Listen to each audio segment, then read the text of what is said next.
Let's jump right into it. Welcome to this explainer, where today we are unpacking a truly fascinating history, the true origins of the internet. We're going to look at exactly how this incredible network, the one we're literally all using right now, transformed from a taxpayer-funded public project into a highly privatized, corporate-controlled space. It's a wild story, full of competing dreams, absolutely massive amounts of money, and some serious shifting ideologies. So let's tackle the core question right off the bat.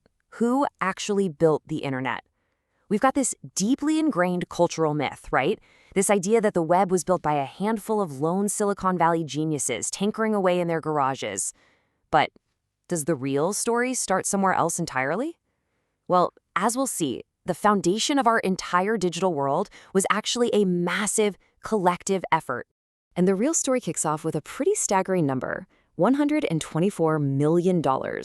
That is the exact amount of U.S. taxpayer money funneled straight through the Department of Defense to create ARPANET back in 1969. To put that into perspective, adjusted for inflation, we're talking about nearly $1 billion today. So this absolutely was not some scrappy startup. It was a massively funded government initiative that took years of intense research and development spread across multiple institutions. Now, what's wild is that the early internet was essentially born from two totally competing, publicly funded visions. On one side, you had these idealistic academics dreaming of a researcher's scholarly utopia. They just wanted a way to openly share data and incredibly expensive computing power across universities. But on the flip side, you had the military, and they were looking for a hyper-resilient command and control communication system, something that could literally survive nuclear threats during the height of the Cold War. Out of that academic side, this fierce, deeply passionate hacker culture emerged. These early pioneers believed, down to their bones, that digital networks and computing power just had to remain entirely open, accessible, and democratic. I mean, you had pioneers like Richard Stallman, who would literally break into locked MIT server rooms. He'd climb over the ceiling tiles or crawl under the floorboards just to leave a sassy note for administrators demanding they stop inconveniencing people by locking up the computers. It was a completely different mindset. But right around the exact same time, a totally stark ideological contrast was forming. Take a look at this 1976 open letter from a very young Bill Gates. He was furiously arguing with computer hobbyists who were freely sharing his software. He pushed incredibly hard for strict intellectual property rights. He was essentially equating the open sharing of software to flat-out stealing, complaining that it reduced his pay to less than $2 an hour. These competing ideologies really came to a head in the 1990s during what became an incredibly rapid privatization of the internet. Think about this timeline. In 1982, an MIT handbook actually strictly banned commercial use of the network. They called it antisocial and illegal. But by 1991, massive demand meant a commercial backbone was officially allowed. And then blink and you miss it, by 1995, the original public network was completely decommissioned. Now, right before that total corporate sell-off happened, some politicians actually pushed for an alternative path. Senator Daniel Inouye advocated for what he called a middle road. He proposed preserving at least 20% of the internet's infrastructure exclusively for public use. It was modeled on the Public Broadcasting Act, and it would have guaranteed this amazing ad-free space dedicated strictly to educational, cultural, and civic services. Basically, a digital PBS. So, you're probably wondering, why didn't that happen? Well, telecom companies aggressively lobbied the government to abandon this public vision entirely. And I mean aggressively. Between 1996 and 1998 alone, the telecommunications lobby spent $66 million. To wrap your head around that, that was more money than the formidable tobacco and aerospace lobbies spent combined during that exact same period. And frankly, that aggressive lobbying worked perfectly. With the 1995 handover, the publicly funded infrastructure, which was known as NSFNet at the time, was officially decommissioned and carved right up among private telecommunications giants. We're talking about decades of taxpayer-funded research and billions in public investment, all just transferred over to private corporations with barely a whimper of public protest. So, with the physical infrastructure successfully privatized, the battleground quickly shifted to access. Because now the question was, how would people actually get onto this new web? And that sparked the very first massive browser war.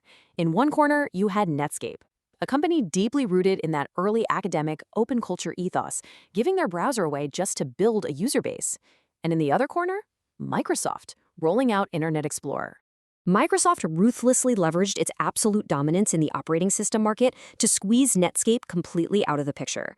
They licensed early code, bundled Internet Explorer for free with Windows 95, and then outright forced PC manufacturers to pre-install it. They explicitly threatened to withhold Windows if manufacturers refused. It was brutal. By 1997, Netscape's revenue had just completely collapsed. This aggressive strategy eventually led to Microsoft being found guilty of monopolistic practices, though, as you might know, the ruling to break the company up was later reversed on appeal. Now, as companies like Netscape, Microsoft, and later Yahoo and Google started giving their software and services away completely for free just to capture market share, it forces us to ask a pretty obvious question. How did these tech giants actually make any money? If you and I aren't paying for the product, what became the new underlying currency of the privatized internet? The answer lies in a rather creepy term coined by early Google economists. They called it data exhaust. It's essentially a euphemism used to describe the deeply personal trail of digital breadcrumbs left behind by your every single action: click, location ping, and search. Companies realized this exhaust could be relentlessly harvested, analyzed, and used to predict your behavior, all so they could turn around and sell highly targeted advertising. And the sheer scale of this tracking, it is absolutely staggering. A super revealing 2015 study found that visiting just the top 100 most popular websites on the internet resulted in 6,000 tracking cookies being secretly placed on a user's computer. 6,000. Just like that, the original utopian vision of an anonymous, free digital space had morphed into an unprecedented surveillance apparatus. Harvard professor Shoshana Zuboff powerfully outlines this shift as the rise of surveillance capitalism. The internet's structure wasn't just about connecting people anymore. It fundamentally became a system deliberately engineered to systematically invade our privacy. It exists to extract our human experience and turn our predictable behaviors into free raw material for pure profit. We all saw this play out perfectly on social media. Facebook, for instance, basically mastered surveillance capitalism by fundamentally changing how we interact online. First, they rolled out the continuous newsfeed, perfectly designed to keep users endlessly scrolling. Then, in 2010, they introduced the universal like button. And let's be clear, these weren't just fun, quirky features. They were intentionally designed to continuously harvest billions of intimate data points, allowing them to mathematically predict our relationships, our moods, and our desires. What's also fascinating is how these modern monopolies employ a very specific, deceptive tactic known as community washing. They adopt this warm, fuzzy, grassroots language of community and sharing, but really it's just a mask for aggressive corporate growth. You have companies like Uber and Airbnb spending millions of dollars lobbying to circumvent democratically enacted local laws, effectively drowning out the actual voices of local residents, all while publicly claiming to empower them. Ultimately, that early Silicon Valley ideology got it fundamentally wrong. The internet was never a blank, ethereal utopia. It was never this magical no place completely disconnected from terrestrial laws. The reality is the physical world of power, capital, and politics always intrudes.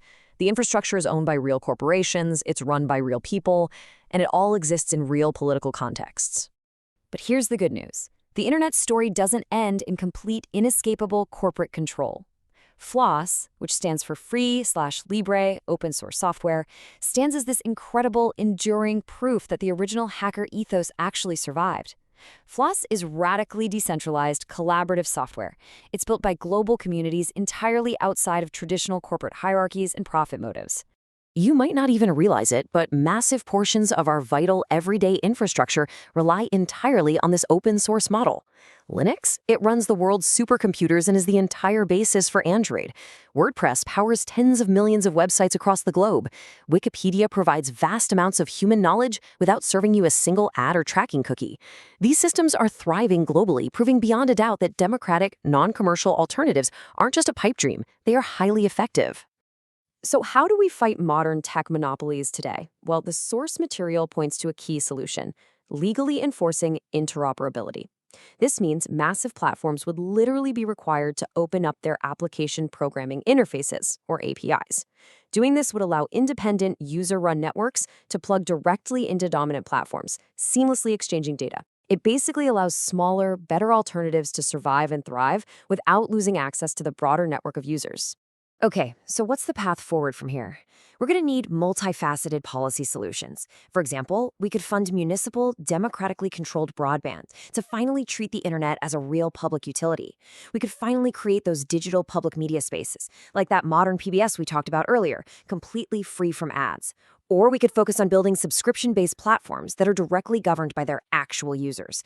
Imagine if we got to vote on algorithms and privacy policies rather than leaving those massive decisions to a boardroom of corporate shareholders. As we wrap up this explainer, we are left to ponder one final, deeply provocative question. Who actually has the legitimate power to control our digital social settings? Are we going to continue to allow a handful of tech monopolies to quietly dictate our digital reality, extract our data, and shape our behavior? Or is it finally time to demand interoperability and begin to build and assemble a totally new constellation of democratic alternatives? The choice is ours.